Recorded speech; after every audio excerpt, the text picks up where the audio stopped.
Prologue, the Chimera. While most of the inhabitants of Earth had no knowledge of extraterrestrial races, a few select groups around the globe had both knowledge and interactions with otherworldly life. Of these organizations, the largest and most prominent based itself in New York City, and took great lengths to maintain its clandestine activities from the public eye. Known as the Men in Black due to its operatives' ubiquitous black dress suits, the agency tasked itself with monitoring and controlling extraterrestrial activity on Earth. Since the MIB's establishment in 1961, the Bureau has maintained Earth's neutrality as an apolitical zone, a haven for those needing asylum. From the failed Bugladite invasion of 1969 to the plea of the Zarthans in 1978, the stone-faced personnel of the secret police force have held the line, protecting both Earth itself and its inhabitants' ignorance from the dangers around them. One such danger arose in July 1997, when an Archelian prince was assassinated for the powerful trinket he had been hiding.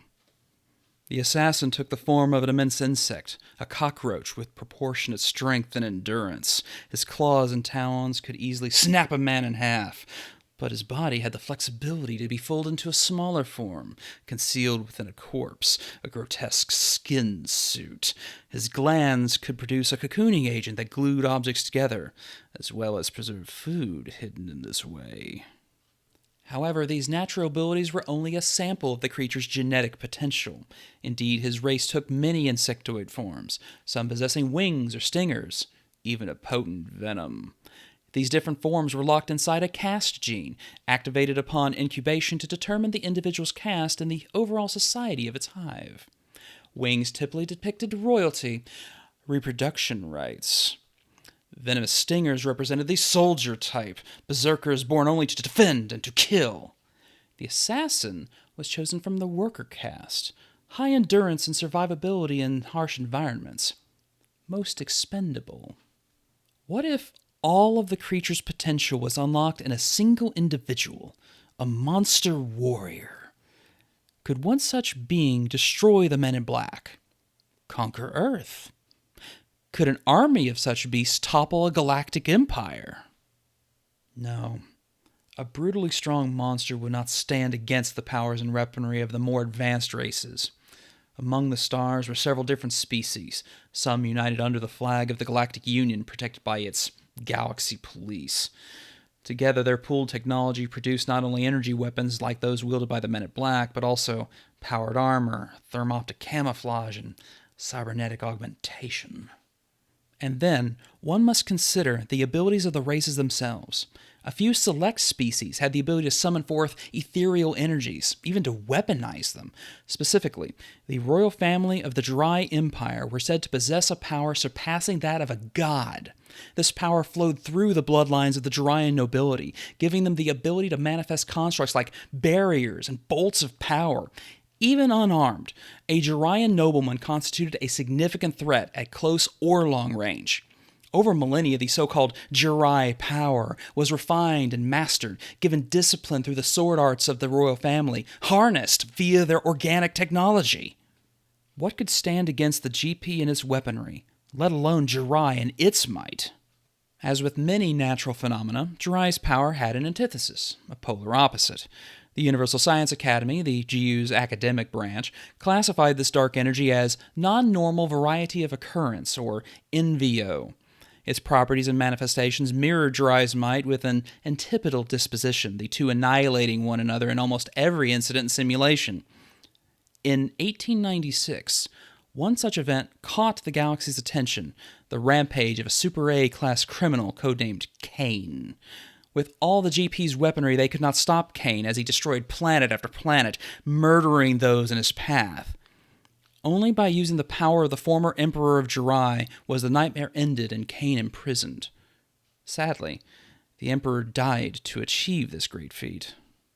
Another particular criminal had a great power of her own. A space pirate by trade, she had greedily heisted banks and convoys throughout her brief career starting in 1992. However, due to a twist of fate, she became embroiled in the 1995 coup d'etat on the Juraian throne world. During the end of the coup, she made a Valkyrie-like assault on the planet, breaking through the planetary defense system with her single battleship. Even without her vessel, the young woman had numerous natural abilities: teleportation, flight, and energy constructs such as beam swords, defensive barriers, and even a temporary clone of herself. Could all these miraculous powers be married with the insectoid beast's brute strength and armor? Would this be enough to take Jurai? These questions burdened the thoughts of the great Lions as he stood over the operating theater below. Shrouded in his black cloak, he stroked his long, lush beard slowly, considering both the nagging questions and the action before him. His artificial eyes glinted in the dim light, their polished glass surface shining over the steel-gray mechanical iris within each, the pupil in the shape of a cross. In the operating theater below, a single insectoid creature lay strapped to a central table. His brown carapace strained against the restraints as he snapped and snarled at the man far above. Around the beast stood storage vessels, each containing a subject much like the captured creature, but twisted or mutilated in some way. Some had humanoid tissue replacing the natural carapace. Some had tattoo-like lines scrawled in circuitous patterns along their appendages and faces. However, all were very dead. A side door opened and allowed a young woman, no more than 17 years of age, to enter the chamber.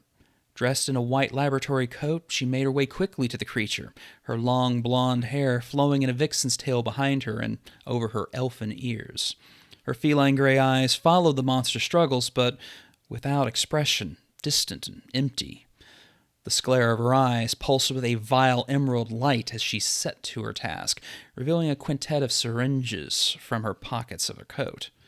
Despite the creature's roars and garbled threats, she found the soft flesh between his armored carapace and injected him with each vial of fluid in succession. Stepping aside, she stood patiently, watching his reactions. As Lions intently watched the beast's resistance give way to sudden fits, a woman's voice whispered in his ear, "Such delicious torment." His eyes slid away from the insect's reaction to the woman standing at his side. Her emerald gaze pierced back into his, vicious and venomous. Framed by her fiery red locks, she leered back at him with a slight, twisted smile on her lips. Notably, a patch of her hair was dyed orange and teased upward into a bed of spikes just above her left eye. Her blouse was cut low from her neck, plunging seductively around her cleavage, while her dress was split up along each of her legs. A green cloak fluttered around her shoulders as she laughed to herself. How Lions hated this woman, this witch, Jezebel Kemeton. If not for the use of her psychic talents, he would prefer her kind be scorched from the multiverse's memory. Thankfully, his race was immune to her wiles, at least those of the mental variety. "You sicken me," he hissed back at her. "But," her sultry voice retorted, "it's all for your victory over Jurai, yes?"